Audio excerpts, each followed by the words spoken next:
Hi friends, ಇದು main ಹೈವೇಯಿಂದ 3 kilometre ಆಗುತ್ತೆ. ವಿಲೇಜಿಂದ 2 kilometre. ಇದು ನಿಮಗೆ ಚಳ್ಳಕೆರೆ ನಿಯರ್ ಆಗುತ್ತೆ. ಇದು ಚಳ್ಳಕೆರೆ ಓನ್ಲಿ ನಿಮಗೆ 12 ಕಿಲೋಮೀಟ್ರ್. ನೋಡಿ, ಎಲ್ಲ ಕಂಪ್ಲೀಟ್ ತಂತಿ ಬೇಲಿ ಫಿನಿಶಿಂಗ್ ಆಗಿದೆ. ಒಳ್ಳೆ ಬೌಂಡ್ರಿ. ಇದರಲ್ಲಿ 2 ಬೋರ್ ಇದೆ. General property. ಕೆನೆಟ್ರಿ ಸಾಯಿಲ್ ಇದು ಭಾಳ ಚೆನ್ನಾಗಿದೆ. ಇದರಲ್ಲಿ ಉಳುಮೆ ಆಗಿಲ್ಲ ಅಷ್ಟೇ. ಇದೆಲ್ಲ ಓನರ್ ಎಲ್ಲ ಕಂಪ್ಲೀಟ್ ನಿಮಗೆ ಎಲ್ಲ ಉಳುಮೆ ಮಾಡಿ ಕ್ಲೀನ್ ಮಾಡಿ ಎಲ್ಲ ಕೊಡ್ತಾರೆ. ಇದರಲ್ಲಿ 2 ಬೋರ್ ಇದೆ ನೋಡಿ. ಇಲ್ಲೊಂದು ಬೋರ್ ಇದೆ ನೋಡಿ, ಇಲ್ಲೊಂದು ಬೋರ್ ಇದೆ. ಪ್ಲಸ್ ಆ ಕಡೆ ಮೇಲ್ಗಡೆ ಒಂದು ಬೋರ್ ಬರುತ್ತೆ. 2 ಬೋರು ನೀರಾವರಿ. ಇದರಲ್ಲಿ ಒಳ್ಳೆ ಅಡಿಕೆ, ತೆಂಗು, ಬಾಳೆ ಈ ಥರ ಎಲ್ಲ ಬೆಳೆಗಳಿಗೆ ಬೆಳಿಬೋದು. ಕಂಪ್ಲೀಟ್ 14 ಎಕರೆಗೂ ತಂತಿ ಬೇಲಿ ಆಗಿದೆ.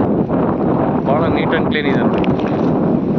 ಜಸ್ಟ್ ಇದೊಂದು ಸರಿ ಉಳುಮೆ ಮಾಡಿಬಿಟ್ರೆ ಭೂಮಿ ಭಾಳ ಪರಿವರ್ತನೆ ಆಗುತ್ತೆ ನೋಡೋದಕ್ಕೆ. ರೆಡ್ ಸಾಯಿಲು, ಕೆಂಪು ಮಣ್ಣು, ತುಂಬ ಚೆನ್ನಾಗಿದೆ ರೆಡ್ ಸಾಯಿಲು. ಒಳ್ಳೆ ನೆಗೋಷಿಯಬಲ್ ರೇಟಲ್ಲಿ ಆಗುತ್ತೆ. ಫೈನಲ್ ಪ್ರೈಸ್ ಬಂದುಬಿಟ್ಟು ಇದು 10 ಲಕ್ಷ ರೂಪಾಯಿ 1 ಎಕರೆ. 10 ಲಕ್ಷ 1 ಎಕರೆ ಜನರಲ್ ಪ್ರಾಪರ್ಟಿ. ಕಂಪ್ಲೀಟ್ ತಂತಿ ಬೇಲಿ ಹಾಕಿ 2 ನೀರಾವರಿ ಆಗಿದೆ ನೋಡಿ.